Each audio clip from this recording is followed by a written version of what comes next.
Hello and welcome. If you're here, you know it's happy hour. The happiest hour there is, of any day, of any week is right now because it's me, Monk. It's your boy, Lou Betya, and we are here to give you the best picks, the best gambling lines, the best props, and some good DFS information as well. We've got the whole slate covered, top to bottom, bottom to top. I don't know how we're doing it. Lou, I'm excited for this card. This is a great, nice first pay-per-view of the year that's only going to lead into better and better cards. How are you doing this week? You looking forward to this one? I'm probably going 10-1 because I did a show with a Canadian today. So That's true. Immediately I'm like way ahead of all of you. I don't care about the card for a second. I want to lead off by talking about what you and I are talking about in the green room before we started. So I never lie to the public. I have no reason to. I'm a psycho. I'm a crazy person. And you love me or you hate me. And by evidence by the 4 live viewers. Okay, great. So they're all here for Monk. So I've had this. So weirdly enough, the same conversation happened to me twice in the last week. Now I'm 46. I'm an energetic motherfucker. Melon, look, bro. Like once every month and a half, I just got to hack the whole fucking thing off. I'm like, by next week, it'll be like full beard again. So don't worry about it, dude. By the way, I shaved 10 minutes ago. It's already it's already coming back. 2 different people said something like, oh, you do cocaine, right? And I'm like, I've never done it in my life. And they're like, you've never done it? I'm like, no, dude. Why would I lie? And they're like, no, you've done cocaine. I'm like, dude, listen, I drink, I smoke, I gamble. I knew I would have fucking loved cocaine. I'm sure of it. You can add that into that mix. I had a prescription for Ritalin when I was in college, and I took it like you're supposed to take it, swallowing it, as opposed to everybody else that wanted it. And I saw people snort this shit, and I'm like, I don't want to know. I'm good. And I would trade it for weed, and I'd get tons of fucking weed. Patty Max in the chat, he fucking knows. He was there, not doing that stuff, but he was in, but he went to college with me. He fucking knows. Dude, people just eat Ritalin up. They're like, oh my God, it's the worst. And I'm like, why would I ever? I don't want any part of that shit. No. I never did cocaine. I got enough energy, man. I drink coffee. I don't need fucking any of that shit. Nope. Anyway. No. I've dealt with a Canadian today. I've dealt with a Patty Mac today. I'm breaking down a Chris Curtis fight. I am so fucking pumped. And the sponsor of the show. Oh, yeah. Big announcement. Hold on. The sponsor of the show is Kloster Kitchen Ingwer Shot. This energy drink from Germany that Pat brought me. I believe this is the same company that makes Royal Dance Danish butter cookies. This is just a subdivision, probably. Of course. I don't know. It's Europe, dude. It's all Globochem, bro. Globochem. Globochem. Shit. Ass. We love you. Let's break down the cards, son. Let's do it. Speaking of cocaine, we've got Jimmy the Brick Flick. You set me up too good there. Taking on Malcolm X Gordon, it should be noted. We're right in between Martin Luther King Jr. Day and Black History Month. We've got Malcolm X Gordon here. You're going to sit there and tell me you're going to pick Jimmy Flick? Not you, them. Minus 350, fight doesn't go. Plus 275 does go. Minus 214 for Malcolm Gordon. I've definitely seen it higher than that on a few books. Plus 184 for West Side Gun's favorite fighter, Jimmy Flick. 8,300. West Side Gun. Stop, dude. Why don't you start us off here, Lou? Start us off with the Gordon and the Flick fight. Yeah, don't bet this fucking fight, dude. Just don't. First of all, I have a sneaking suspicion this fight doesn't happen because there's no way this line should have been steamed like this. No way. Somebody knows something here, and you think Flick's more hurt than who I don't know, man, because what's his name? And for the record, I did send a DM. I talked to Gambas this week. This is not a joke. Because I'm one of the few people that can unlock Gambas's personality privately. I'm like, Gambas, why did you drop 50K on Gordon? What the fuck? And he goes, dude, I didn't bet anything. And I'm like, did you? And he's like, no, dude. And he's laughing about it. He's like, He's like, no, whoever did is like dumb. He's like, I don't, and he's like, he said the same thing. He's like, I think I think there's something going on here. And I'm like, yeah. And I'm like, but also, can you let me know the next time you're going to drop like fucking 50 racks?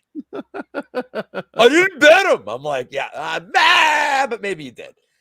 I mean, look, Flick stinks, dude. Like he stinks. He doesn't care. Like I think we've mentioned this before. Hey, buddy, you want to bet right now? I have a bet on the first half of the Melbourne victory and Wellington Phoenix over 1.5 first half at plus 150. And I have both teams to score in the first half at like plus 330. So we need to wrap this shit up by 1. Yeah, right. So I can stare at my screen and go like, give me gold, give me gold, give me gold, give me gold, give me gold. The chick flick parlay. I love our fucking chat. I do like that. Yeah, I don't even like the unders here, man. It's like 1.5 is like, our friend of the show, Johnny K Picks. Now, my buddy Johnny, he took the under and he's like, oh, they're both kill or be killed. And I even wrote him like, Malcolm Gordon is not a kill or be killed guy. He's a get killed guy. Like, yeah, he beat Dennis Bondar by like, and it wasn't by total fluke. Like he's stronger than Bondar, but Bondar stinks. And now we know Bondar is like really fucking bad. Now, Gordon, I will always have a place in my heart for beating Walmart Figgy and getting me this close to the optimal lineup and $100,000, if not for Misha fucking Tate scoring 180 points against Randomy or whatever. Because that was Billy Q scoring like a fuck ton. I was like, oh my God, I'm going to win the only time in my life I was ever in sole possession of first place in a DraftKings tournament. She's coming back, I know. She's fine. So anyway, look, I'm going to say what I usually say on these breakdowns. The Houston Texans are going to be playing the Baltimore Ravens at 4:30 Eastern. Just keep watching that and ignore this fight. I mean, like, have fun with this one. It's not my Yam Bag special. That's coming up soon. But like, dude, don't bet this fucking fight. And honestly, if Flick gets to 200, even at this number, like, dude, his round 1 subs 8-1. I feel like that's his money line. Like, I don't think it's a horrible poke. Gordon makes some mistakes on the ground. I think Gordon's better than people think. Like, dude, he had a lot of really good moments against Ankalaev. Like, his problem is he gets knocked out, and like Flick's not knocking him out. But it's still, look at his fucking cherub head. I can't bet Lego this haircut. Dude. I can't bet this. No, I can't bet Gordon's cherub head, and I can't bet Flick's Lego haircut, like his spray on hair. So just total pass. For the sake of the show, I'll pick Flick. For the sake of Brian on Twitch, I'll pick Flick. But like, you can't bet this fuck. See, I don't know if this is free money, but I think this is a very interesting way to play the fight. Because, dude, if this thing gets out of the first, what's Gordon going to do? Gordon's not going to like bum rush him and like Gordon's not all of a sudden like got massive punching power. Yeah, but what's Flick going to do? I'm saying, yeah, I know, but like it would have to. Well, it could be a staring contest, and then Gordon might. But then Gordon might, like, if it goes to the ground again. Gordon's not like insta hunting for subs. No, he's kind of just like he's whatever, dude. Like I don't look. I just don't want to bet this fucking fight, dude. Like I want to watch it, but I don't want to bet it. Yeah. And now here's the problem for you. I'm setting you up here. Okay, easy's. Here's a problem for you. And we get these at least once a card, if not 3 times a card. There's a few spots like this in this card. You hate this fight, Monk. I'm sure you do. You have to roster it. Right. Yeah, this fight that's sucks, shitty. There's always a super low level MMA fight, whether it's women's or men's, that you just have to roster because these so salaries, shitty. like you have salaries, dude. He's 8,300 and he's minus 220. Well, it's based on openers, so like that, right? When he was 130 or whatever. Yeah, so but if this fight does go off and Flick is hurt, that is a tremendous value because it's going to be over in the first minute. But here's my question for you and I'll leave you alone to break it down. Like I know your boy Sun Tzu, Art of War, like him I've talked to him about this in the past. When you get a guy who was priced a certain thing and then draft like a certain number and then DraftKings priced him. And now he's at this number betting wise. it's almost like a weird autoplay because like you're getting such value on the salary. Yep. But it can also suck balls to know that. Like, because your salary has no chin in this case. you're playing the guy, Zero. like you're supposed to play the guy where you're getting tremendous value salary wise, but the other guy is the guy that has like 130 point scoring potential. It's like, so Monk, tell the people what you do. Here's what you do. My mic's gonna be on. I'm just smoking. I'm picking Malcolm Gordon. The pick is going to be Malcolm Gordon. I think he gets it done more times than Flick does. Plus, it's so close to a pick'em salary, 83 and 79, that I will be rostering the shit out of this fight, unfortunately, but I will have more Malcolm Gordon than Jimmy Flick just because I think he wins at a higher percentage than Flick does, say out of 10 or out of 100. Jimmy Flick is, dude, Jimmy Flick, fuck, these guys are bad. Jimmy Flick, I think, is just worse, man. And especially we're all talking about, oh, if Flick can do this, and I kind of agree, but what's with the line, dude? Is he hurt? If this fight goes on and he's hurt, what's he gonna fucking look like? And Easy said, yeah, he has no cardio. He's looked like absolute dog shit against Charles Johnson and Costa. I mean, Gordon didn't look great against Hadley, Ankalaev necessarily, but man. Gordon's UFC strength of schedule is 7.5 points higher than Jimmy Flick as well. So I'm going with Malcolm Gordon, but for DraftKings, you got to play this fight. For cash, I'm only playing Malcolm Gordon. I'm not playing Jimmy Flick in cash specifically. I love the mid-range this week. I'm living in the mid-range. It's not going to be Jimmy fucking Flick, though. Yeah, it's a very strange line movement. Derek Minner, somebody mentioned it earlier. That was the name I always want to say Darren Elkins when I'm talking about Derek Minner for some reason. Can we? But yeah. Hold on. Can I just argue something that you said? Yeah, go ahead. I thought Gordon looked pretty good against Ankalaev, to be honest. He had a lot of really good moments in that fight. Like, that's true. That was the first one that Ankalaev, I think, was taking the third round, maybe. I don't remember. The second round from Gordon was like really good. Dude, he's not awful. He's not awful. He's just, look at him. He should be better than Flick basically everywhere unless he follows him to the ground. That's the only thing. But yeah, what a rough fight. Here's another rough fight, in my opinion. Jasmine Jasudavicius. Everybody's all over this week. Priscilla Cachoeira, plus 110 doesn't go. Minus 140 does go. Minus 370 for the women's flyweight. Jasudavicius, plus 295 for Cachoeira, 9,500. Most expensive fighter, I think, on the entire card at 9,500 this week. Jasmine Jasudavicius. I'm going to come out and say I don't think she is worth it. Yes, Priscilla Cachoeira gives up a shitload of points. Yes, she gives up a shitload of points per minute. But man, Jasmine has 5 UFC fights, all decisions, bro. All decisions. She only scored over 100 against Gabriela Fernandez, 85 against Kay Hansen. Guys, she's an OnlyFans model. She couldn't even finish Kay Hansen, 85 against Miranda Maverick, and she did put up an okay score against Cortez, 50 in a loss, which is good. But I saw this comment earlier on a different show, and it's still funny. It was the show you saw it on was the other show I did today. Yeah, that's right. And it bared repeating. It did. But yeah, first of all, I'm picking Jasmine. I'm kind of talking shit about her a little bit. I'm picking Jasmine. Her strength of schedule is much better than Cachoeira's. But at 9,500, dude, is she going to pay that off? She needs literally a first round finish, maybe even a first minute finish. Here's the thing with Jasmine, 3.5 points a minute. Very good number. 92 points per win. Womp, womp. I do not, I'm going to be under the field on Jasmine Jasudavicius this week. So I feel like I'm very contrarian this week, Lou. I don't know. That's just a feeling I'm getting. Do you agree or disagree with me? Well, let me address the DraftKings point. And Cachoeira is worth 10% at least in your GPPs. I would like to address the DraftKings point, and I'm glad you just brought that last part up because I think Cachoeira is extremely live to win by KO here. I want to put that out. We talked last week about and it didn't work out, and it's going to happen. But Ricky Simone, and the reason we liked Ricky Simone is that he's like this king of mat returns. Let him up, drag him down. 5 points. He's 5 points you to fucking death.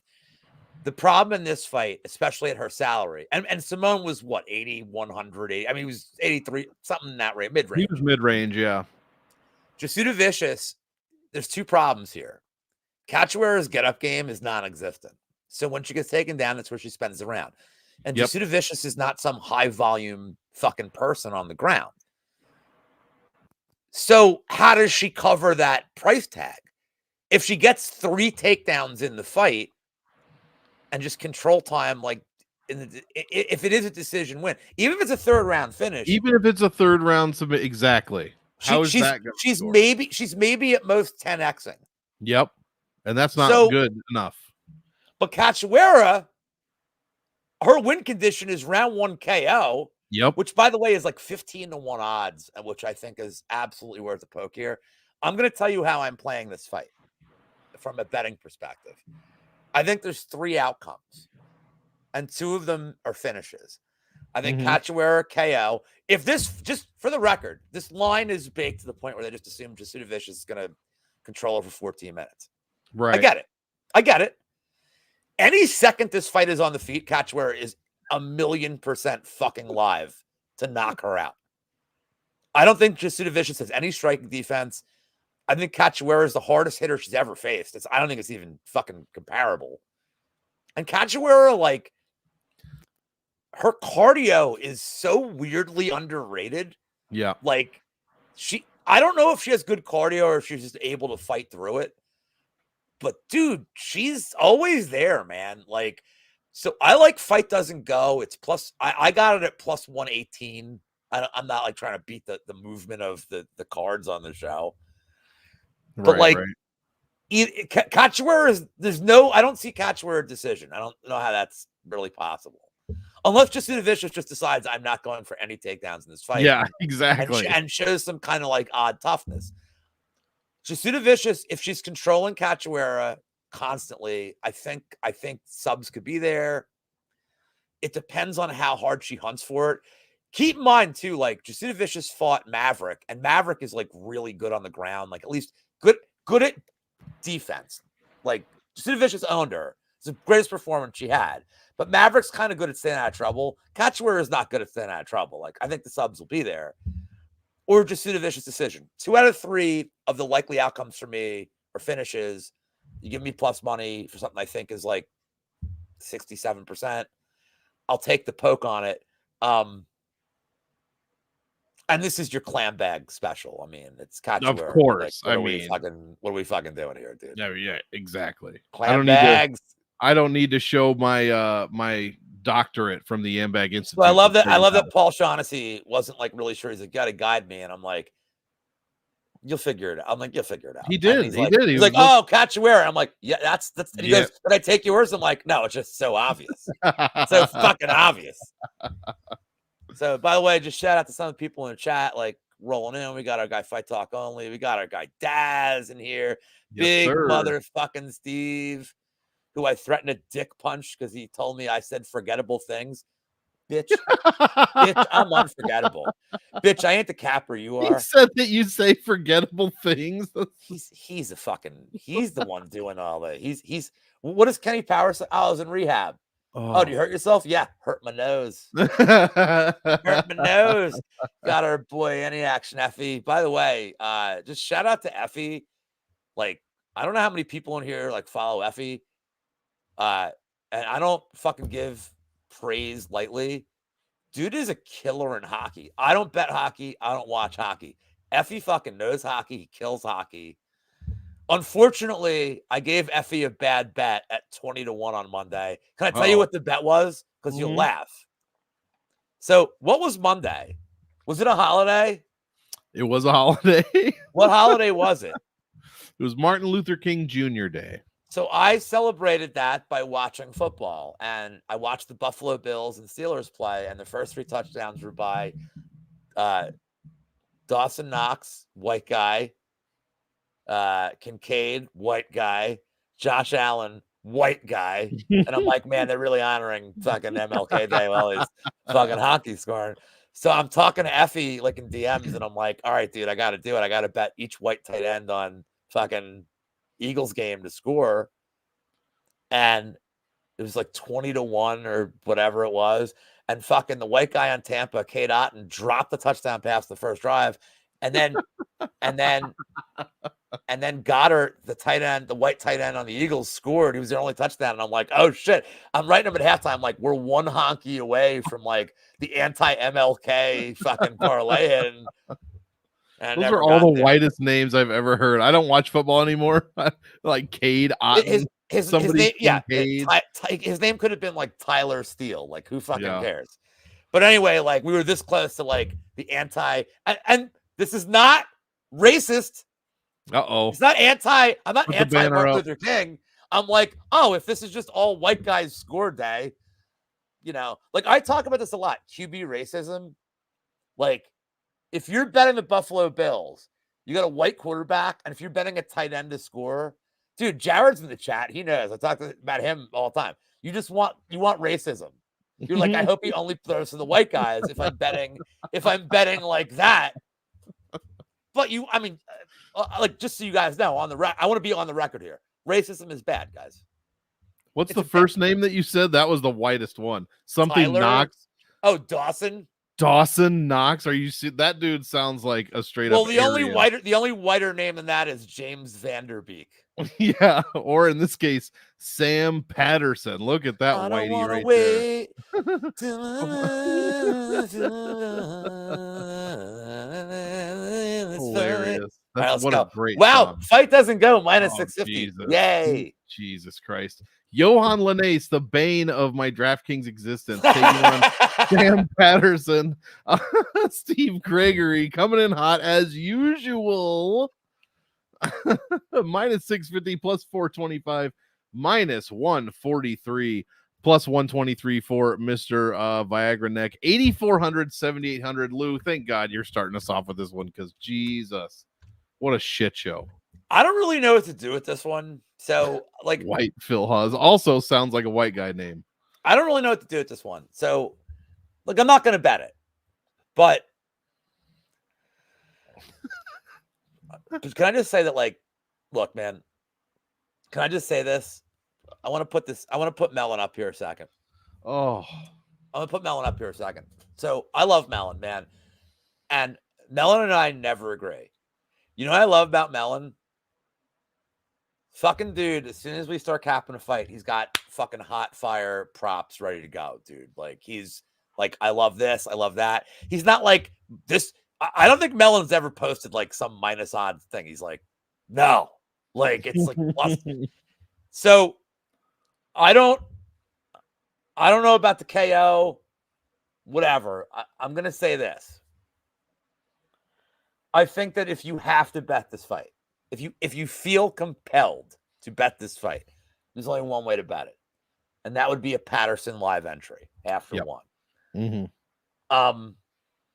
If Patterson dominates the first round and you don't get the number, no problem. Like, okay. But Lioness, like, because I feel like that, like, the Tapology Twitterati is like, oh, well, Patterson, you know, he's got chinned by a fucking, midget.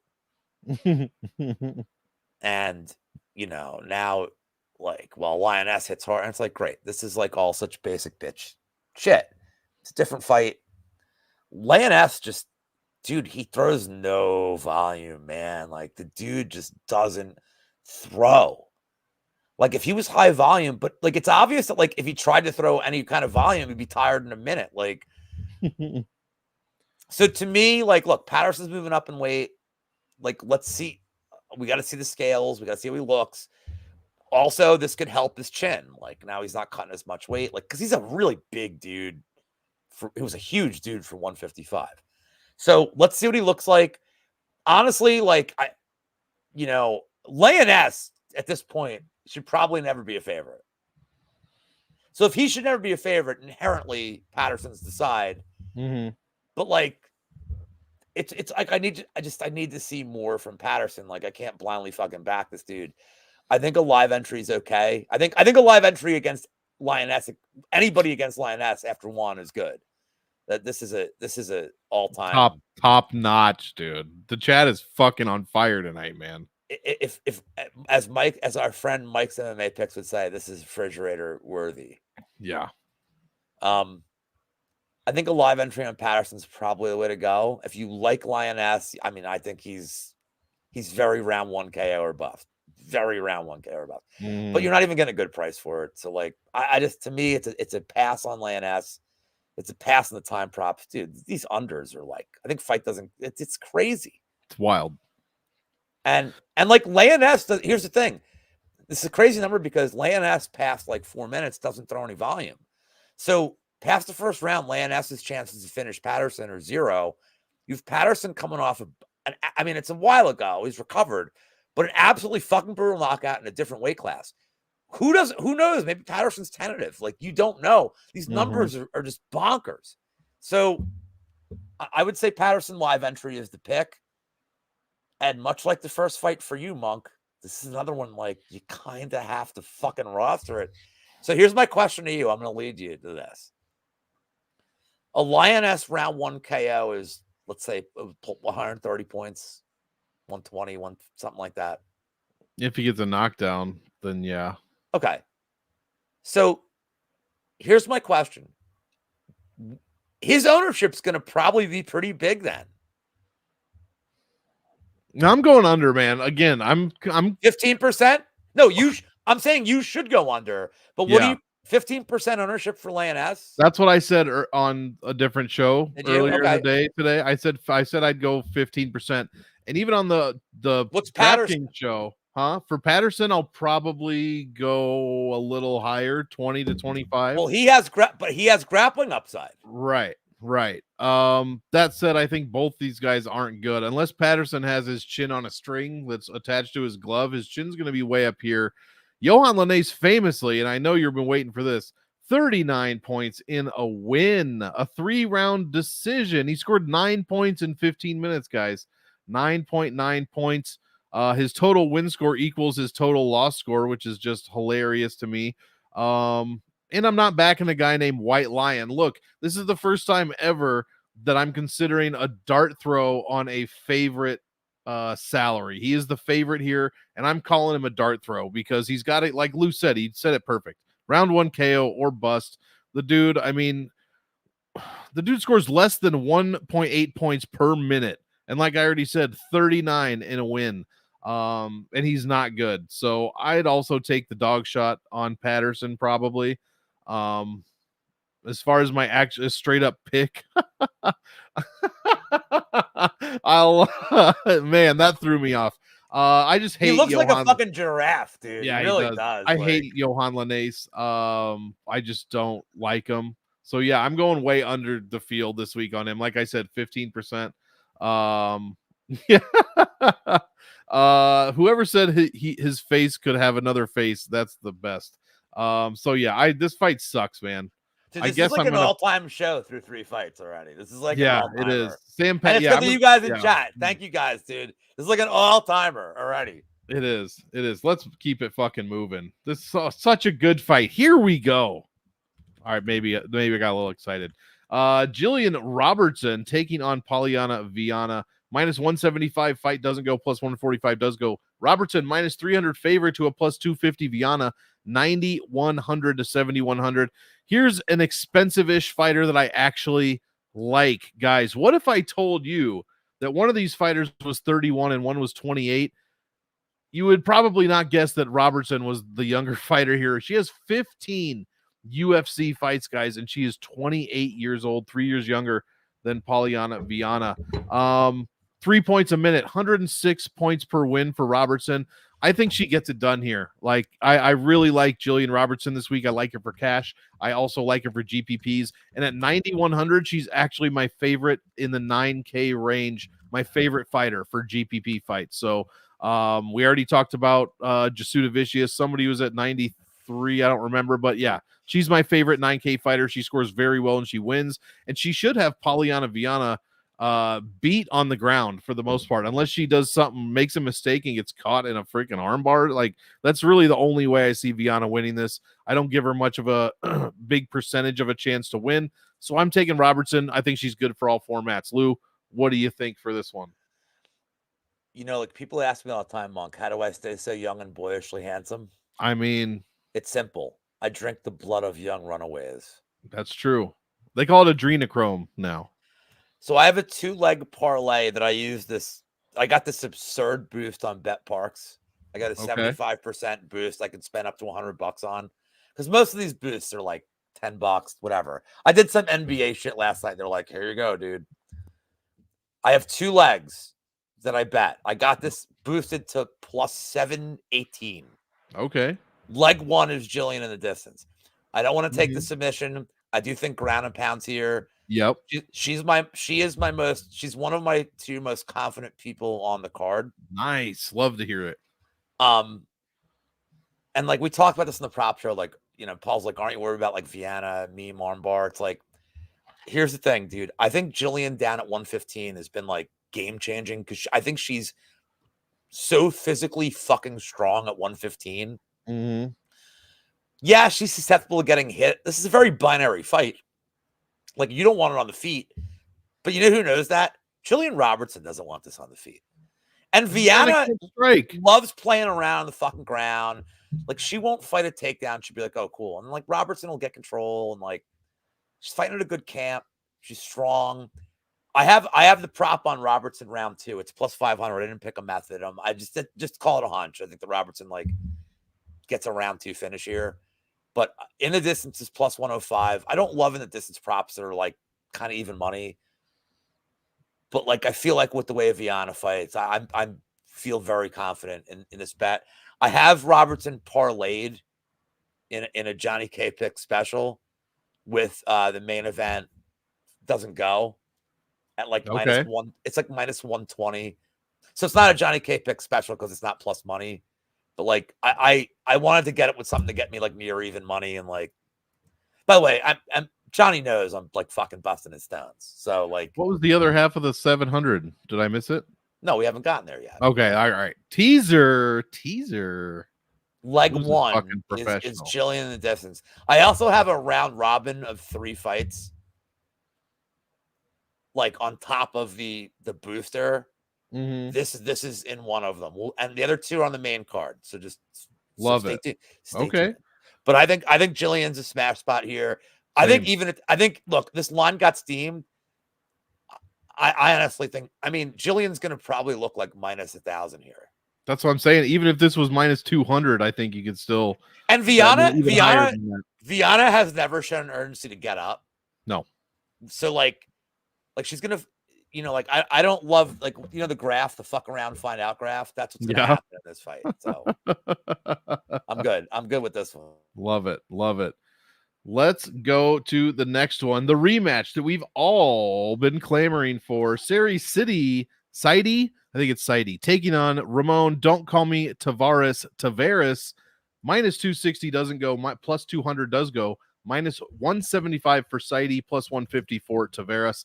8,900, 7,300. Lou, start us off with this incredible rematch. So this is my nickname for this fucking asshole now. Why is that? That's Manchester City. We're going with Manchester City. Okay. I get it. I got it now.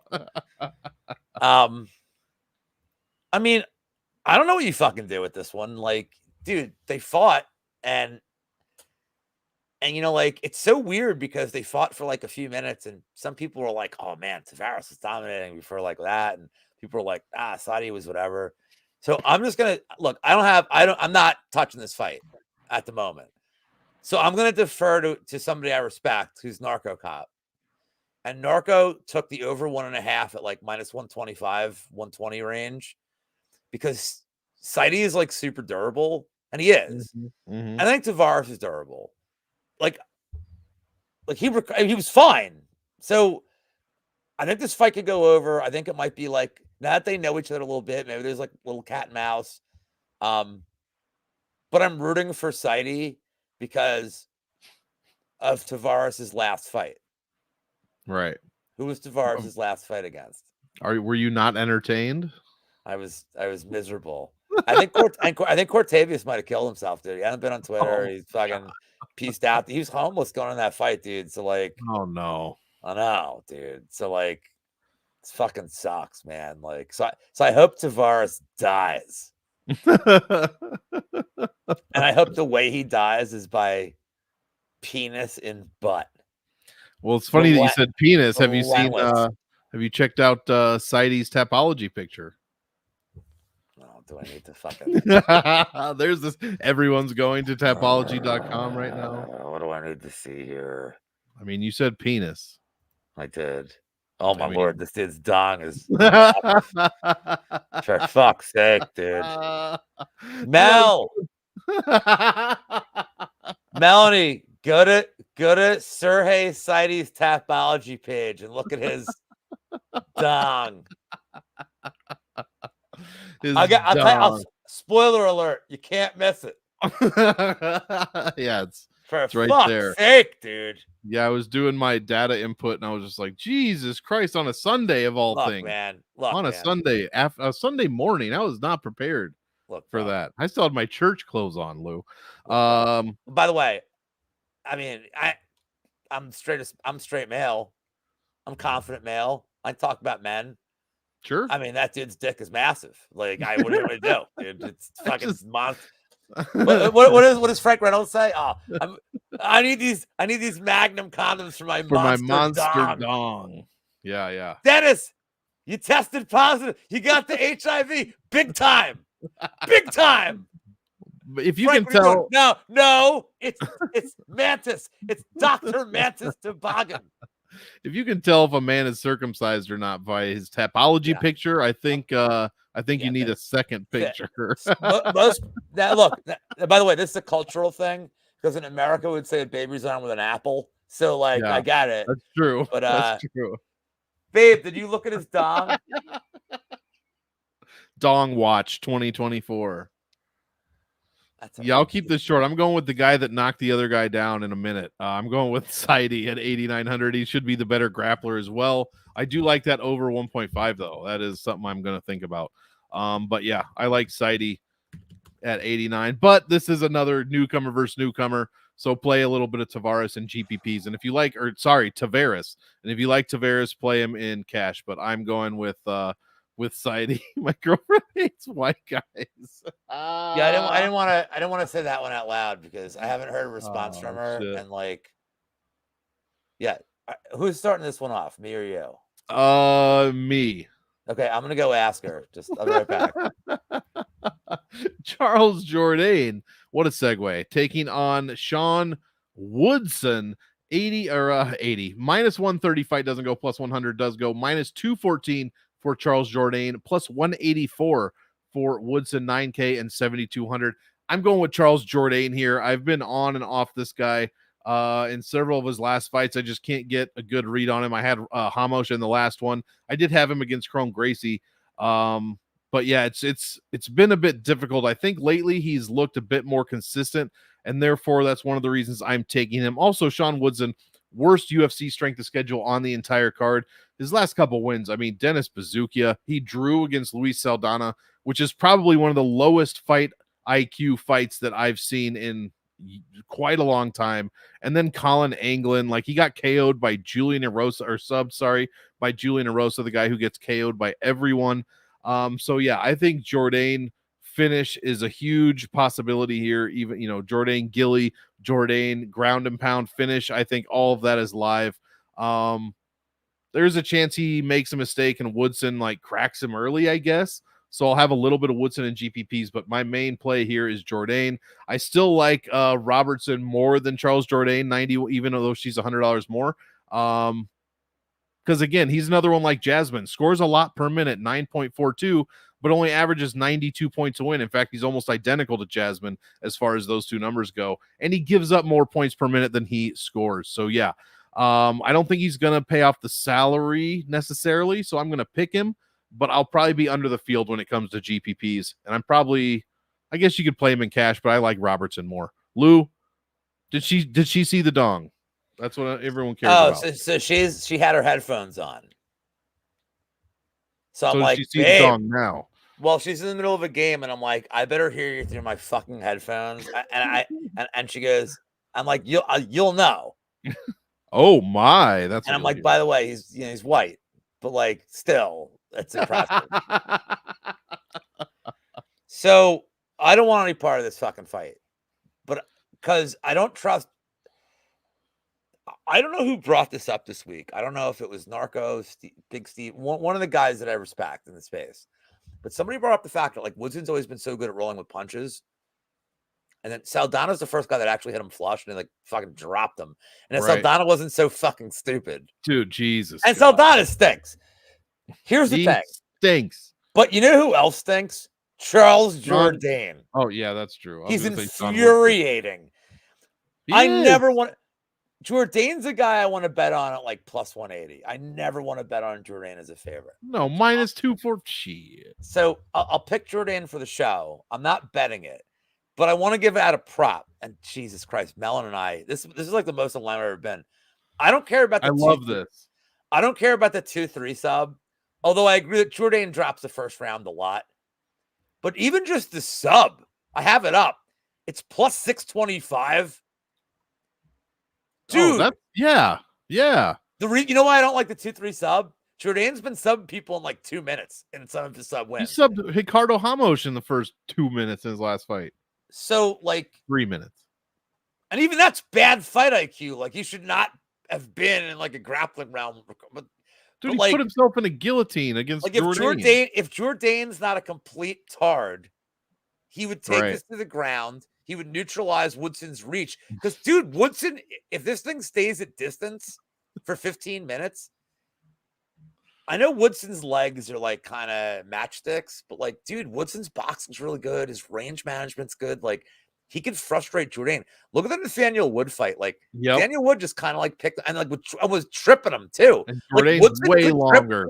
But Woodson doesn't have like any kind of grappling like Nathaniel Wood does, but like Woodson could absolutely like go for those back leg trips like he could. Yep.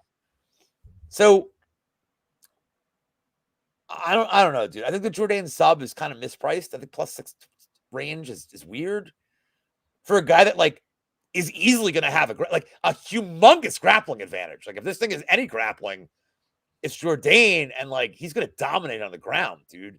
I think the sub's like super fucking live, but I don't want to back him at minus 214. And like as far as this, like I don't want to do like a method because like, dude, I've had this motherfucker like in this is against you. Like I'm like I hate fucking Jordane, dude. That's what I'm saying. I had like Crone against him like an idiot, and I had Jordane like round 3 and finish props against Ewell, and like he's a fucking asshole. So I'm never betting Jordane as 2-1. I think he wins.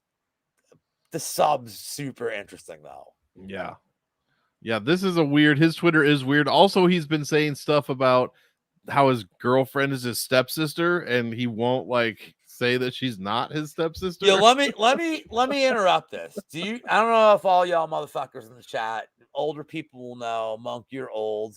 Yeah. Remember Marty Janetti? Oh yeah. Wrestler.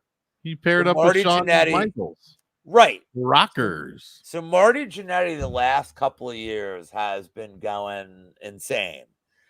And he's talking about how this girl that he was fucking, and this ended up being not true.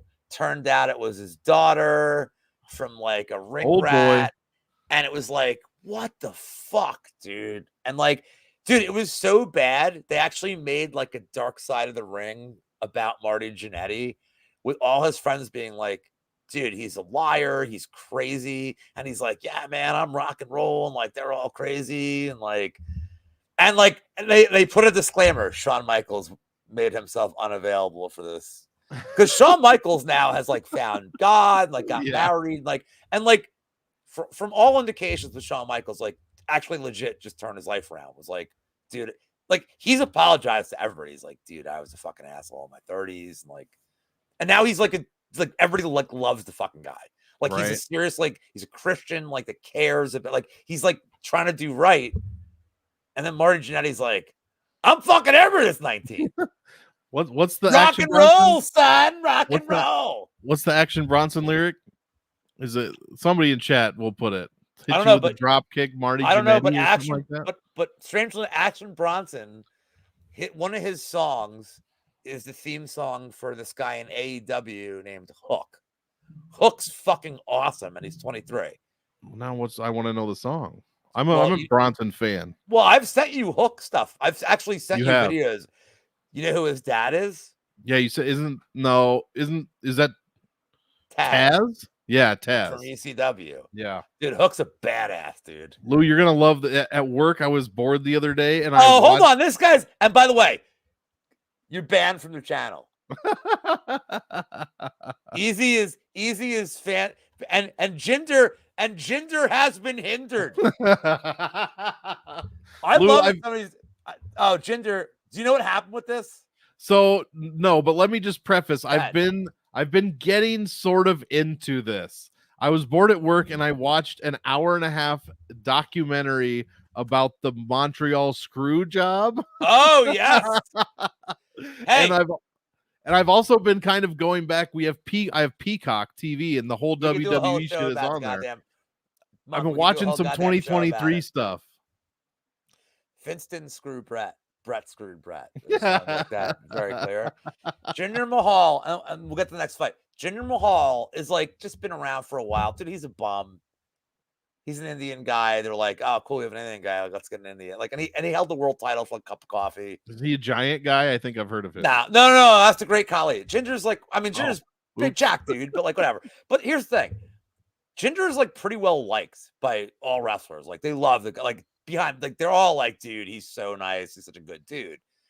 So this guy that runs AEW who does like all the cocaine and should not be on Twitter running a company because he's like, he gets baited and everything. Hook is young and he got a world title shot. And he claimed that people were like, oh, this is a joke. Nobody was. And then Jinder got a title shot on a Monday against like Pro Football where they knew like, all right, well, let's just throw, we'll give something out. They're rewarding him for his service, man. And this owner of a company was like, Jinder's a piece like scrub and oh, you fucking harassed me. And like everything like he says, people are like, dude, get off the coke, dude. Like, stop, man. And then Jinder said something like, who the fuck is Hook? And they made him delete it and whatever. But like, dude, like, this is a scripted fake sport. Like, it takes so much talent. I'm a huge wrestling fan. Like, I'm not disparaging the talent. But dude, this isn't a merit-based fucking thing. It's like they just want to give somebody a title match. Like, there's no rhyme or reason. Just fucking do it. Who cares? But who cares either way? And it's like the owner of a company against the guy who's a scrub are arguing. And like the guy who's a scrub was winning, like 10-7ing him. So yeah, we can't even get that in the UFC. Bilal can't even get his shot. All right, what do you expect? Let's get back on track, son. Let's do it. And I have a very strong play here too. So I think you start us off. Brad Katona, Garrett Armfield plus 125 doesn't go, minus 155 does go, plus or minus 211 for Katona, plus 181. Very steep salary, 8,800 to 7,400. I don't think this line is wide enough. I think Katona agreed. So many levels. I think he's a massively strong DK play here too. We're talking about that. Armfield is very front loaded in his win condition. He's like, he's very kill or be killed, but his cardio shit. So I gave out Katona. I know Katona hasn't had a finish in like 3-4 years, but Armfield just is there to be fucking submitted. Yeah. And, look, Monk, I don't give out like submission plus 100. That's not what Lou does. Where's Mellon? Because now here's your round 2, round 3 sub, dude. Yeah. 12-1, 14-1. I love it. Armfield when he gets tired, which is after 5-6 minutes. Forget about the Onama fight. Like I feel like, the people in this community that cap, they're just painting fucking narratives. Oh, dude, it was a weight class off, it's short notice. Like, stop, dude. Because he actually looked really good against Onama for like 3 minutes. Yeah. So stop this crap. I've watched his regional tape.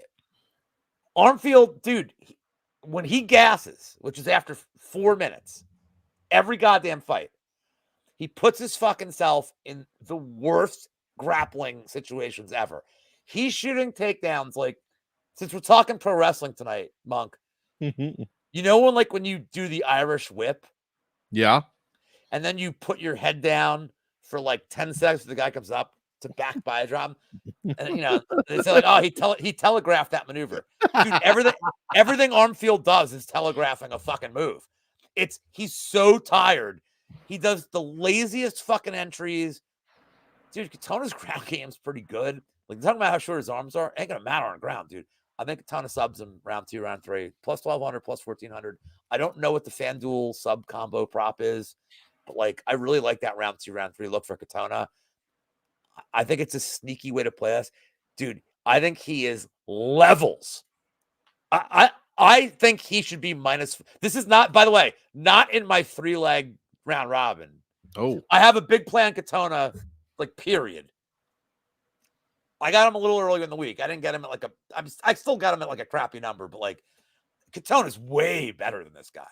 And also, like, dude, he's a guy that had to like fight his way back in the UFC. Yep.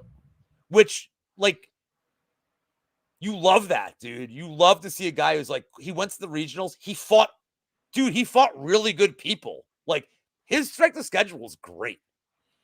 And I think he just wrecks Armfield here, man. Wrecks him. Yeah, I won't take long because I agree with everything you said. I think Katona sub is completely live. What's your ownership of him? That's my thing. If you're doing 150 lineups, what do you roster him at? Well, that's my thing. If it's the round 2, round 3 sub, I don't know how he's going to score, man. And at 8,800, that's a bit expensive. I'll probably be around field weight. So whatever he comes in at, I assume it'll probably. I didn't hear what you said. I assume it'll probably be 20 to 25%. No, you think he's going to be that high owned? I think he'll be. Well, I think so, man. Once you get out of the 9K, like, there's a few okay players in there. Like, he's $100 cheaper than Sidi. I think 20%'s not. I think that's pretty close, honestly. So I'll probably be around there. Can I like just? Well, dude, I'm trying to do a lot with the DFS stuff. No, sure. I'm curious about this because I feel like people are going to look at Katona and like, I realize it's not like a lot of DraftKings history in terms of like his points scored, but a guy who is like historically a decision machine and the over is like, I guess not juice because Armfield's front loaded. I just wonder, like, it's like Katona, because Katona like kind of content to get decisions, right? So, I'm not going to go crazy on Katona. I think, yeah, if he's over 20, 25, then I'm definitely going to be under. But if he's around 20, I'll probably be close to that. And I won't have probably any Garrett Armfield, to be honest. Not much at all. Here is my personal favorite fight of the night. Movsar Evloev. I want to know we're going to disagree with this one. I already know it, dude. I might throw you. DraftKings darling Movsar Evloev taking on Arnold Allen. Plus 240 doesn't go. Minus 300 does go. Minus 191 for Movsar. Plus 166, 8,700 and 7,500. I think I'm starting this one off. So this is like the one underdog I'm picking, basically. I love Arnold Allen this week. I'm going against the DraftKings love for Evloev. I mean, yeah, he's one of the only fighters that's gone 4 for 4. Yeah, easy. I went under 4 for 4 optimal lineups. People are saying Allen hasn't fought a wrestler like Evloev. Blah, blah. Well, guess what? Evloev hasn't fought anyone with the striking of Arnold Allen. His last 5 is Mike Grundy, Nick Lentz, Hakeem Dawodu, Dan Ige, and Diego Lopez. Now, Hakeem Dawodu did have moments against Evloev. Like, there were moments for Dawodu on the feet there, and Lopez had moments against Evloev on the ground. I think Arnold Allen is capable of having several more moments and possibly of a longer duration against Evloev here. I'm not so sure Evloev is going to be able to get those takedowns off. Look, if he gets 4 or 5 if he lands 3 takedowns in the first round or first 6-7 minutes, then I'm gonna start to get a little worried. But man, I think Arnold Allen is tough as fuck. I think he's coming off of an L against a great fighter, Hall of Famer Max Holloway, and people are discounting him here. I think this is a fantastic fight. I'm not going to be upset if anybody wins or either one of them wins. But for DraftKings, I'm taking a stand and I'm playing more Arnold Allen than I am Evloev. I will be playing both of them in GPPs, but in my cash lineup, I've got Arnold Allen there, and I don't have Movsar Evloev. That's it. Oh, it's my turn. End. Well, Monk, we've been working together for about 2 years at this point. Happy 2-year anniversary, bud. Happy 2 years. It's close to that. And you know what I love? You learn something new all the time. I would have sworn you were like Evloev massive. I already have a small bet on Allen. The reason it's not a big bet is because I think the line may still move favorably toward Allen. Like, I don't want to dude, I don't want to add. So your breakdown was like really good. I don't want to add too much more. Allen's get-up game is really fucking good, dude. Like, he's really good. His get-up game's good. He's young. He's taken really no damage in his career. He's improving. And Evloev's been tagged a bunch by guys who, like, I know everybody like fucking loves tagging him. I get that like everybody loves Diego Lopez. Yes. I get it. But Lopez isn't like a massive striker. He's more like a grappler. Right. Dawodu is like a pillow-fisted motherfucker. Yep. Dawodu hurt him. Yep. Dude, Allen hits so much Allen hits so much harder. And he's so much more accurate. Dude, Allen knocked out Hooker. Dan Hooker, yeah. Hooker's not a guy that gets knocked out on knocked one out shot. Calvin Kattar, bro. Dude, Allen, it's the disrespect here. Here's what's crazy to me. We have another fight on this card, the Shasuda Vicious and Cachoeira fight, where it's like, I think Allen's live for a KO. But I agree with Jimmy. Like, I agree with Jimmy as well. I think at 8,700, it's a horrible play. Yep. Because again, it's the same. I don't know that he's getting like 12 takedowns. Like, if he does, look, you have to play him, and I understand that. Like, but I think he's going to be the most popular owned dude in DraftKings. And like, look, you know how you win a DraftKings tournament, Monk? You got to take a stand. Yep. You go underweight to like certain guys. I think Allen's really good, dude. I think he's being crazy disrespected here. And, I agree. And I hope he gets to plus 200. Like I said, I have a small bet. Do you think it'll get that high? I don't know. I was thinking plus 180, but 200. But like, let's put it this way: if there's some resistance on this number, and it comes back down to like, let's say plus 150, I still like it. Yeah. Yeah. I love Allen here, dude. This number is just. It's like we're paying. Like, you want to pay the Russian tax? Congrats, bitches. Like, congrats. But I think, if I'm not mistaken, hold on before we get there. I'm gonna breathe. I'd like you to lead off this next fight, even though you led off the first fight. I'd like you to lead off. Of course. If you guys are in the chat and you've seen me before, I think you know what you're in for. If you're new to the channel, you are in for a fucking treat. Whether you like Lou, whether you dislike Lou, I'm never in my prime more than flip the right slide. Now. I'm never more in my prime than capping a fucking Chris Curtis fight. Monk, I'm gonna absorb what you say, and then I will go. Do some namaste. Check out City's topology picture for another minute, and you'll be all right. Get yourself recentered. We've got Chris Curtis taking on Marc-Andre Bario. I wish Gordo was here for that pronunciation. Minus 105 doesn't go. Minus 125 does go all three. Minus 180 for Chris Curtis. Yes, the action man. Plus 155 for Marc-Andre Barrio. Power bar, Marc-Andre Barrio. Two decent nicknames here. 8,500 for Curtis, 77 for Barrio. So, man, this hurts to say, but look, the straight up pick. Don't do it, you son of a bitch. You know, I'm not gonna do it. I'm not gonna do it. No, do it. Do it. Look, you can do what you want. Just know the wrath you're facing. Look, I don't like this. I don't like it.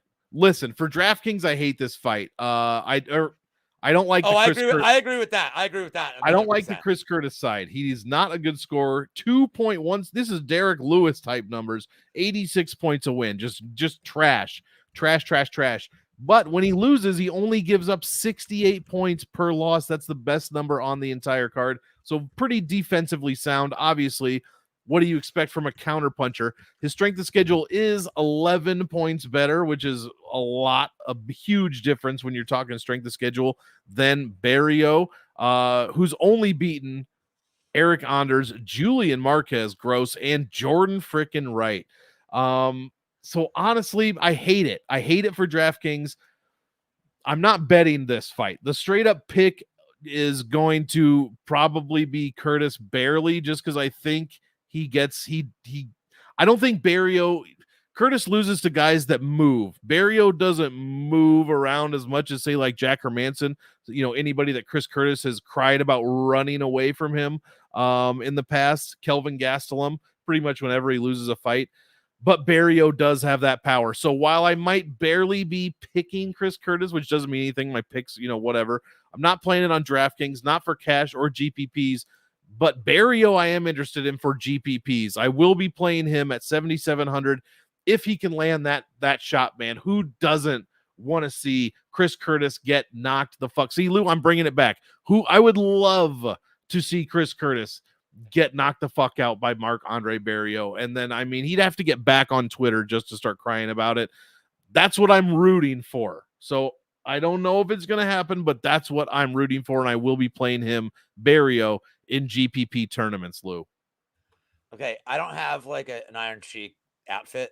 I only have the Macho Man glasses handy. So I'm just gonna have to do this. I'm not imitating the Macho Man right now. Just so you guys know, before I launch into what I'm about to do. Oh, hold on.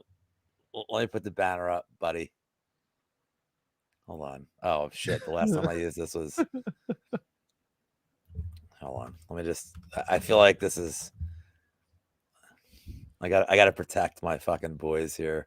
Because I'm friends. Because Lou is my BFF, and we stick together. And if my best friend Lou has a problem with somebody, guess what? I gotta protect the company. I gotta protect the company. So before I launch into this shit, Monk and I have talked so many times. He's like, you should do the Iron Sheik more. And I'm like, but I can't do it but I can't do it like halfway. It's either like I can't do Iron Sheik where it's like Pontiac, Michigan, 90,000 of the people. It's I do like Howard Stern Iron Sheik, and like I can't do it. So I'm just gonna lead off by saying, fuck the Chris Curtis. Yes, that's fuck the Raisin Ball Chris Curtis. Worse than the Virgil. Cheaper than the Randy Savage with the cocaine. Oh, I've been waiting all fucking week. Than the Nikolai. He is piece of shit. He is lucky the Jim Hacksaw Duggan hit the Brian Blair, or I break his back, I make him humble, and then fuck his ass. Old country way. Humble him. Oh, that was so satisfying. So, yeah. So if you, I don't like Chris Curtis. He's my least favorite fighter on the current roster, maybe of all time. Even this red flare that monked around his head, it like infuriates me. Like it makes me want to like punch this fucker in the head. The challenge is out there, Chris. When your career stalls, Chris, when your career stalls, and it will, and you have nothing left to complain about, Philly street fight, not a cage fight where you're minus $1 million, a street fight, a no rules fight, me against you. If I win, I get to sever your vocal cords. If you win, congratulations, bud. You put down a legend. I love how you said that with a fucking Pall Mall in your hand. So great. Yeah, Laramie. It's a Laramie. Laramie. So, I can't cap this fight objectively. I'm just making that clear. So I'm going to tell you what I said in the prop show. Nothing would please me greater than Marc-Andre Barrio plus 1,400 split decision in a fight that Chris Curtis clearly won. Nothing would please me greater. That might be better than the KO. Now, Chris Curtis is like renowned for not winning the first round of any fight ever. You give me the dog against the guy who... Now, Liam said something really interesting this week. Barriot's 0-4 as a dog, so that makes me like really nervous. But he's not 0-4 as a dog in Canada, where true. Where Bret Hart's probably there, and Zombie Gordon Lightfoot, and the Life is a Highway guy, Tom Cochran, and maybe Snow singing Informer. Rush and maybe Geddy Lee. If you choose not to, you still have made the choice. You know what they don't call Chris Curtis? They don't call him the working man. This is the best show that we've ever done, hands down. This is what a name, God. Sir. By the way, I hope whoever this is, I hope you're Wayne Grow. Like I'm saying, like. Dude, you can be anonymous. It's like V from V for Vendetta. I don't care who he is under the mask. I care what he represents. This is what I'm all about. So the pick is Bario by split decision. Oh, that would be great. I have bet Bario. I have a half a unit. I don't do my fucking bet MMA tips till. Actually, I didn't do it last week either. I had one bet and I lost it. And I lost it for like 0.25 units. So like, oh no. But also I don't sell my fucking picks. I don't give a fuck, dude. Right. The pick is Bario split. I don't think Bario Curtis is tough. Look, Chris Curtis is pretty tough, dude. Like he's not getting knocked out, but he's so low volume and like, dude, Barriot's like, it's high volume, man. Like by the way, one of those fights that he lost as an underdog was to Fluffy Hernandez. Yeah. Dude, nobody's beating him now. He's like a machine, dude. He's like, fighting soon, isn't he? Strangely enough, it might have been like our second show ever. It was the Bario Cheaty fight, and I'm like, oh, I love the over, and we ended in 16 seconds. Oh yeah. Maybe I'm not like great with like fucking Bario fights. But who's waiting in the wings for Curtis? Because I've been just working on him so hard. Who's that? I swear to God, I just don't want the UFC to cut him. Give Cody. Cody, yeah. Yeah, he's fighting Cody. Ikram. Oh my goodness, what a fight. By the way, Fluffy doesn't beat Ikram. Fluffy massacres Ikram. Oh. Dude, he's fighting. It's so weird. He is fighting at a level right now. Dude, he is like the most unstoppable killer the way he's been fighting. Dude, they're like, oh, Bario had a rib injury. Dude, Bario had a rib injury because Fluffy spiked him on his fucking rib. Like, chucking him. Like, dude, Fluffy doesn't get takedowns. He chucks you down. Like, dude. Like, I've never seen anybody inflict that. Like, this is like Matt Hughes level. Like, I've never seen anybody like him since Matt Hughes inflict so much damage on every takedown. Dude, he's brutal so right now, man. Dude, Curtis has had great takedown defense. Fluffy would fuck Curtis up, dude. Because you know Curtis doesn't have? A get-up game. Right. And he's been taken. Didn't Imavov take him down? I'm pretty sure. Yeah, and Imavov is like no wrestler, dude. Like, no, Imavov didn't take him down. He took him down 3 fucking times. Yeah, Curtis is a bitch. And by the way, Chris, again, every loss, one step closer. And open you want contract. A money fight? By the way, you want a money fight?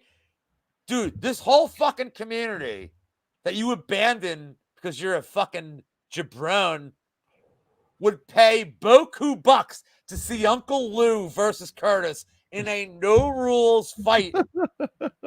You bring your friends. I'm gonna bring my best friend, a cheese grater. Right over your fucking head. Get him off my goddamn screen. Anyway, so I like Bario. Yeah. Here we go. Canada's finest. My dick is as big as today is right now, and my dick is nowhere near his size. But boner wise, like it's official fully. I am 3 inches from the ground, and I have I measure in centimeters. Oh, hold on, we're in Canada, right? Yeah, we're in Canada. Is it metric system? Oh yeah. Okay, Yep. it's a yardstick. We're the only fucking idiots not doing that bullshit. Mike Malott. Where's Gordo, man? To sing the Can we get Gordo on to sing the fucking anthem? What the fuck are we doing right? here? I don't know. It was a terrible show. Yeah, we really did miss out on that. We should have figured that out. Who do we got? Mike Malott, Neil Magny, minus 275 doesn't go, plus 215 does go, minus 350 for Malott, plus 275. Let's see. I'll start this one off. Mike, right? Yeah. Mike Malott. I'm picking Mike Malott. I think I don't know about the finish though. Like, here's the thing with Malott, 9,300. This is the other guy I didn't like at 9K. I think he might be too expensive here. Like Neil Magny does get finished. That's true. He's got been finished 6 by sub 6 times and twice in his pro career by KO TKO. I just tend to think this one goes a little longer than people are expecting. So I don't know how Mike Malott is going to necessarily score. He did put up 105 against Fugit, 103 against Lanace, and 111 against Mickey Gall. You got all those guys suck, man. All those guys suck. Neil Magny is levels. He might be a gatekeeper, but he is levels and levels. He's levels above these 3 guys that Malott's fought. We're going to see a lot about, we're going to find out rather a lot about Mike Malott here. I think he is good enough. I think he can finish Magny, so I'll have a little bit of him, but 9,300 just seems like a lot. If I get beat by Mike Malott because he fucking finishes Magny in the first minute, then I'll take that and I learned something. But I'm going to be a little under the field here. I don't think Magny is going to win, so I'm probably not playing him at all. I realize I could pull that banner now that I can Chris Curtis fight. I disagree with you immensely here. Really? Yeah, Magny, I think, is a shot fighter. I think he's done his dirt. Okay. Because for me, Magny was like what made Magny so good with this. And so you guys know, like Magny is like a dude that like people love MMA, like love Neil Magny, and I have like tons of respect for Neil Magny. Mm-hmm. I think this dude did the most with the littlest talent. This is not to say he's not talented. I'm saying like Neil Magny knew how to like kind of gross his way through wins, like kind of like make fights ugly to and he got so many fighters to fight his style.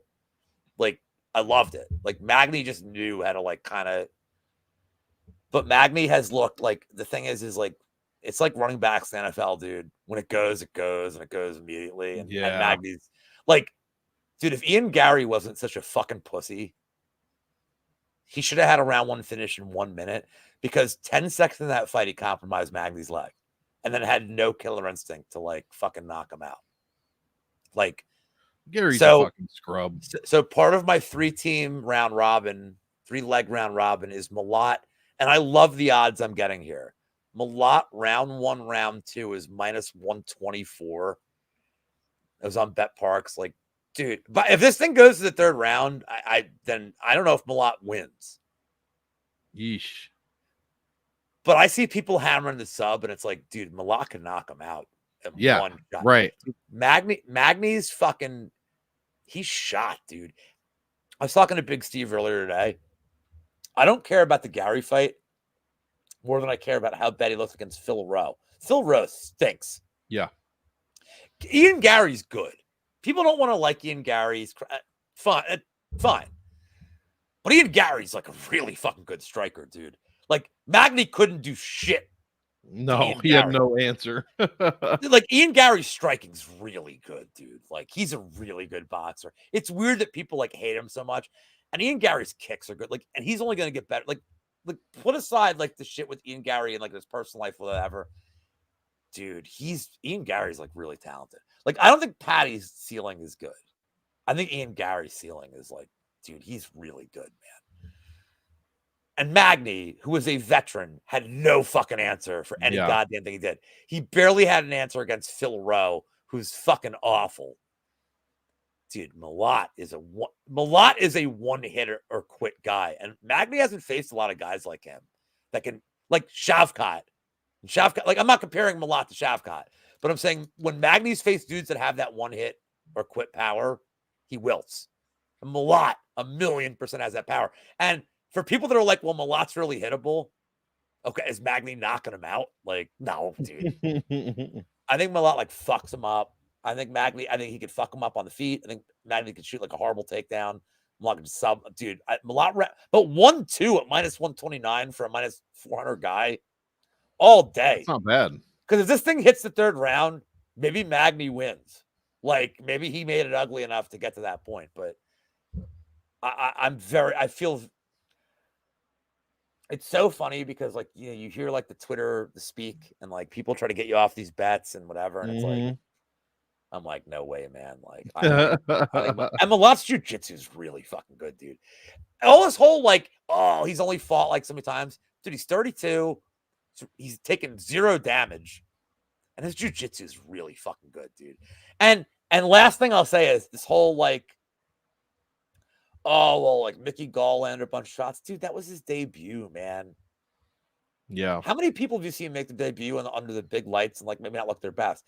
And he took some shots and he fucking cracked them. With like one, by the way, every Malott finish has been like, oh my God. Yeah, that's true. Like there have not, it wasn't like, oh, he attritionally finished him. It's like, oh my God, he fucked this dude. Like even the Fuga fight, I went to the second round, he fucked him up the whole fight. Dude, Fugat's just tough, man. And I love Adam Fugat. That dude's made me a lot of money, Fugat. Dude, he fucked Fugat up bad. Fugat's got some fucking heart. Like Fugat's got some crazy weird durability. Yeah.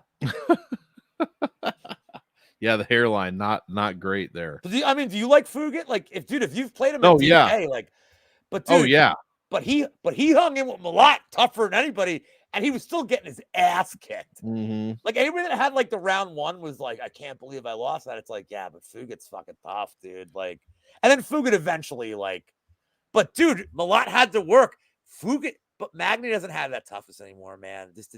It's Magny of old, sure, but the damage is fucking caught up with him, and like 31 fights, dude. Oof. But it's and I'm not gonna like say it on air, but I would say because I want to promote my friends. But like, so Big Steve did a show at Narco this week, and Narco had a story about Magny involving his coaches and like his personal life, and like it's just another fucking reason to like, yeah, like Narco came with like super heat.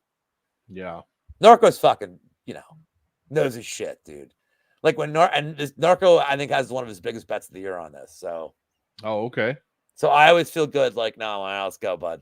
Right. But shout out to those. By the way, go watch that pod too. Like Narco and Big Steve. It's like 2 of my Mount Rushmore, man. Like really cool show. And definitely not as funny as when I've done a show with either one of them, which made me feel so much better. It's like, yeah, you guys are better than me at gambling, but like, you're not me. But yeah, me. Pepe's up there too, by the way. Like, that's true. I love when Pepe works with either one of those dudes. Like Pepe is fucking cool as shit. Like we'll get Pepe on. Maybe we should. We should. On. I got to get him on the prop show again, but Pepe is fucking hilarious. Well, here's leg 3 of my most confident bets. Nice. And leg 2 of the most confident bet. Myra Bueno Silva taking on Raquel Pennington. -125 doesn't go. -105 does go. -158. This line should be way wider. +138 for Pennington. Only 8,676 for Pennington. Why don't you start us off with this co-main event? So I just realized that the bet I have started at 1. So we're gonna hope it's not 0-0.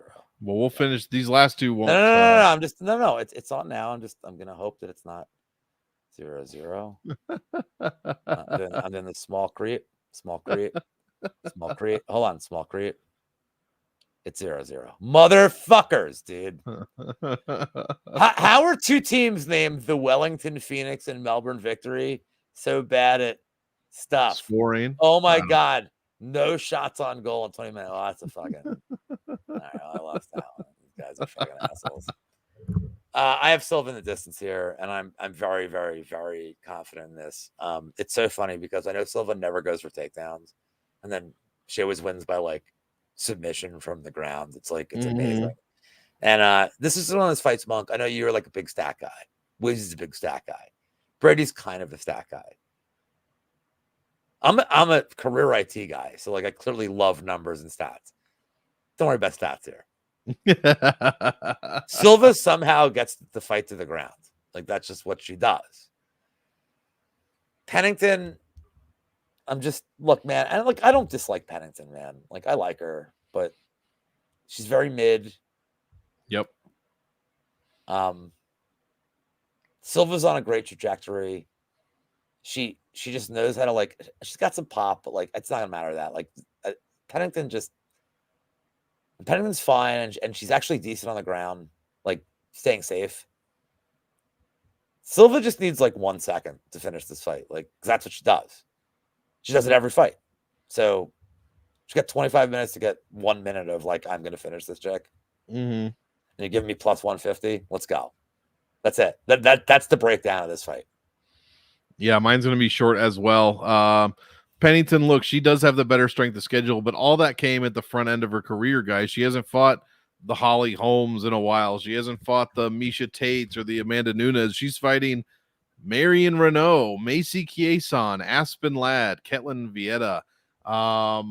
Yeah, it's Silva. It's probably Silva inside the distance. I mean, Raquel, she looked like she was beat at the press conference already. If you listen to any of that, Silva seems fired up. Pennington's just like, Silva says something like, you're going to lose, or everyone is sleeping when you fight. And Raquel's just like, oh yeah.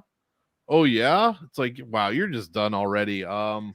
Yeah, she's the Neo Magni of this fight. So give me Mayra Bueno Silva, probably inside the distance. 8,600. I think she's a great cash play. GPPs, I think you can slot her in there, but don't go crazy. She doesn't even score 2.5 a minute and only 86 per win. She did put up 108 against Lena Landsberg, but the rest of them have been pretty low. So don't count on her for GPPs, but I do love her in my cash lineup, which I'll probably give after this fight super quickly. Yeah, that's it. Next fight. Here we go. I think Lou called him America's Darling, Sean Strickland, taking on Dricus du Plessis. Minus 325 doesn't go. Plus 250 does go. Minus 116 for Strickland. Minus 104 for du Plessis. Closest line salaries on the card, and I'll start this one off. You said it earlier on. I watched the props to consider, and then maybe bet. You said it earlier. I was thinking it all Our week. lawyers are hard at work. I still agree with you. There is no decision equity for Dricus du Plessis. He's going to have to get a relatively early knockout. I mean, round 1, round 2, maybe early round 3 to get this done.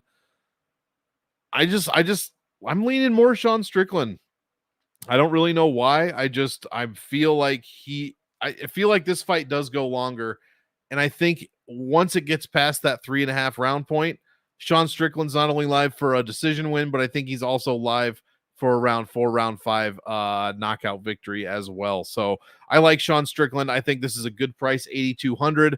Yeah, I just like it. My cash lineup is all mid-range and one dog. It was Saidi at 89, Silva 86, Curtis, unfortunately, that might change at 85, Malcolm Gordon, Sean Strickland, and Arnold Allen. That's my mid-range, ridiculous, contrarian cash lineup this week that I was giving out.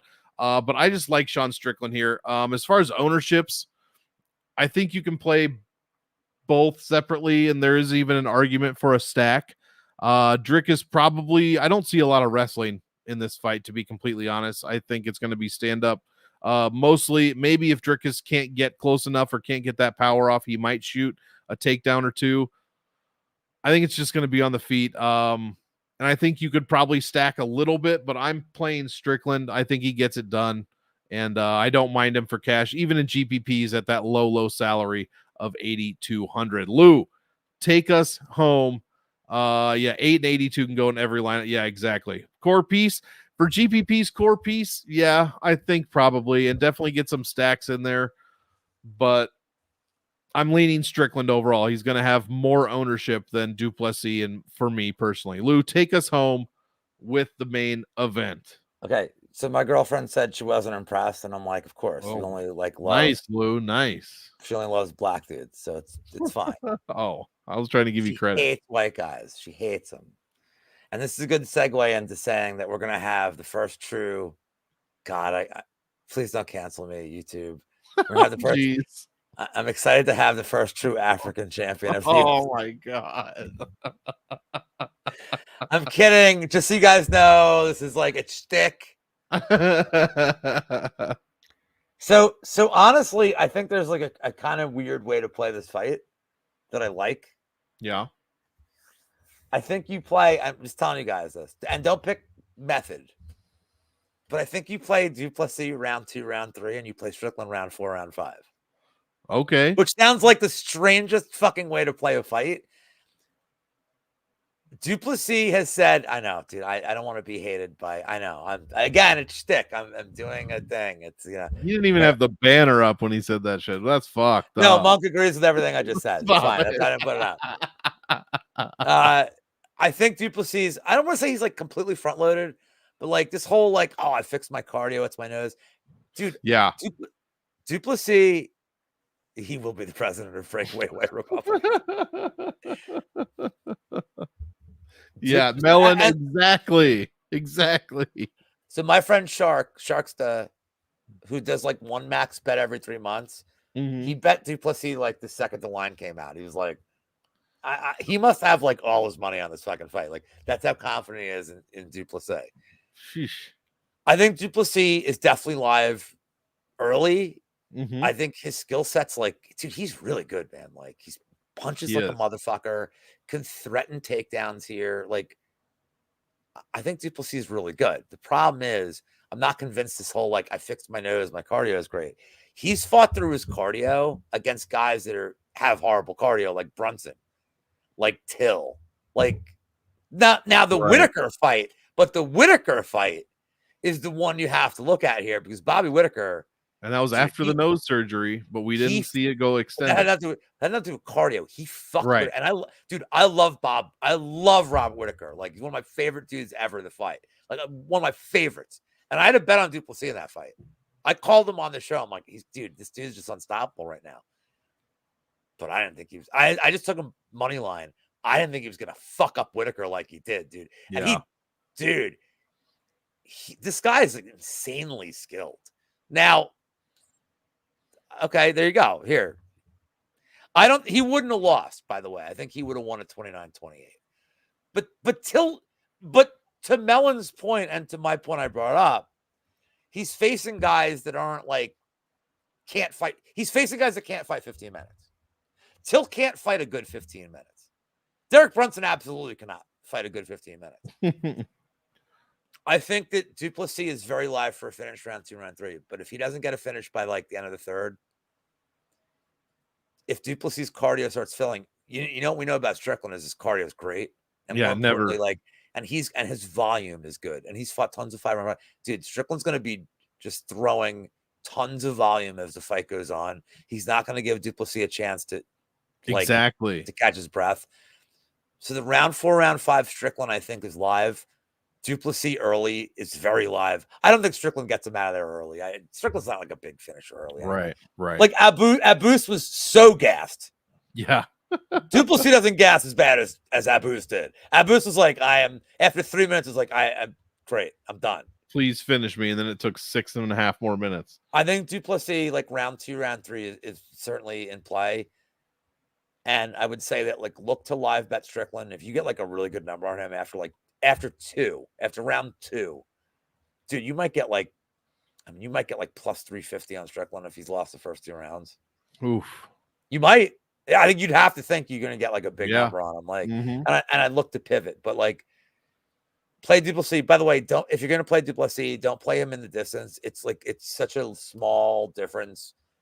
Like, I think it's like a 20-cent difference at most. It's like, don't play in the distance. Like, just, it's not worth it to like,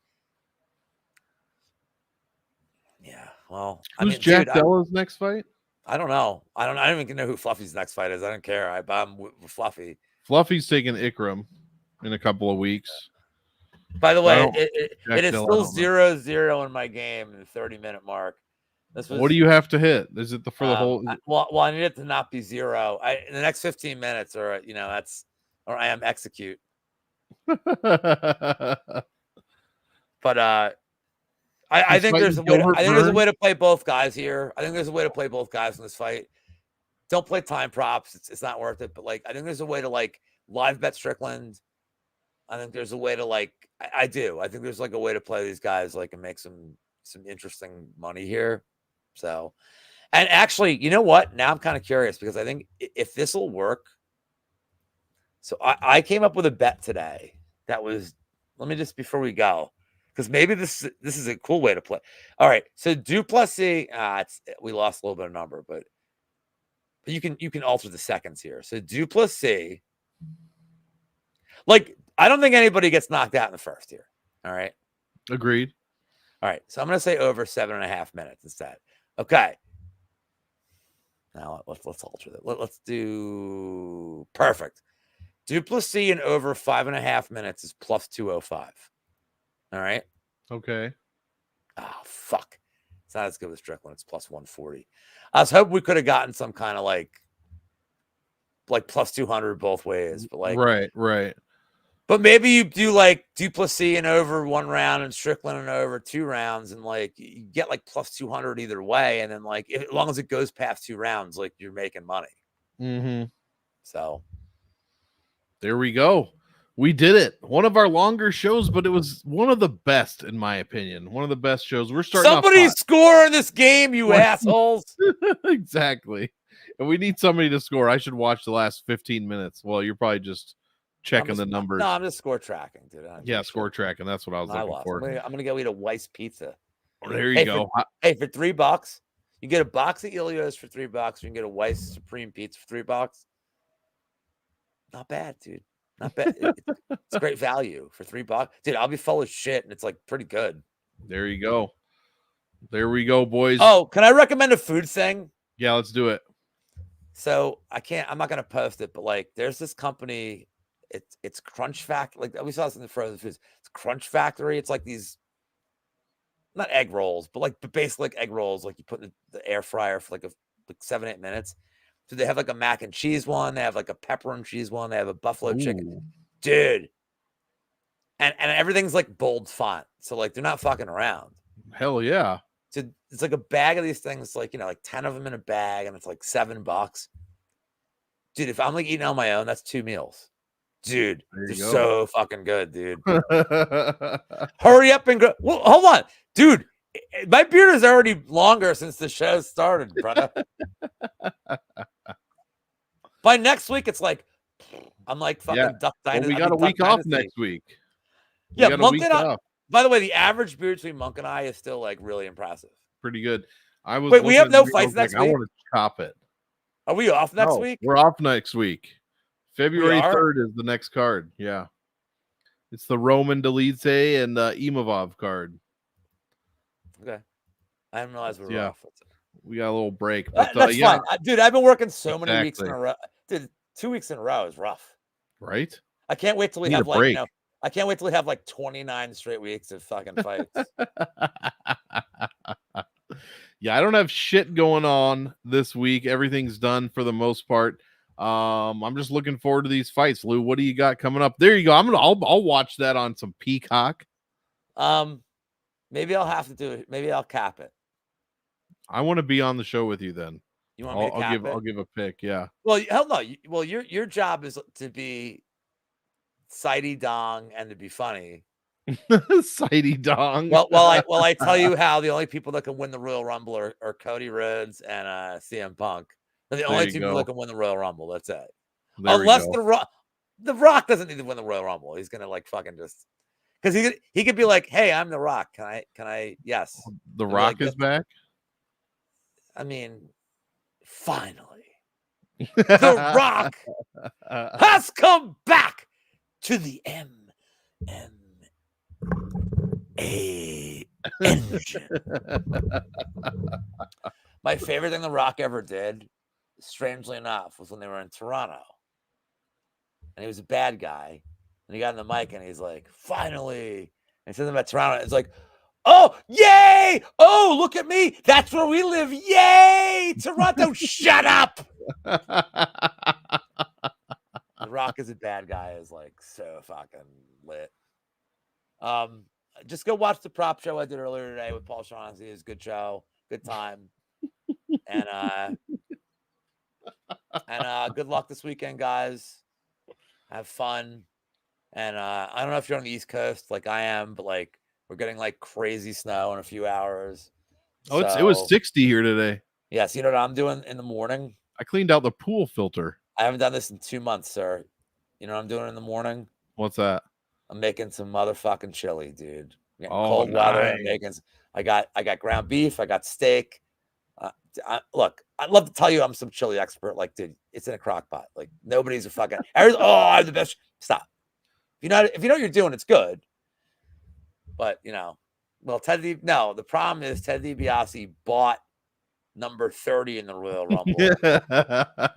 And then as like and then WWE is like pretty funny because like the next 3 years he got like number 1 or 2. They're like, his luck's done. So anyway, good luck, guys, this weekend. Yeah, good luck. Monk, love you, buddy. Love you too. Let's enjoy this card. I'll be talking to you tomorrow, I'm sure. And for the rest of you, enjoy the fights as usual. You want all I fucked up my own thing. We want all 0-0 still. 0-0. So enjoy, and we will see you in February.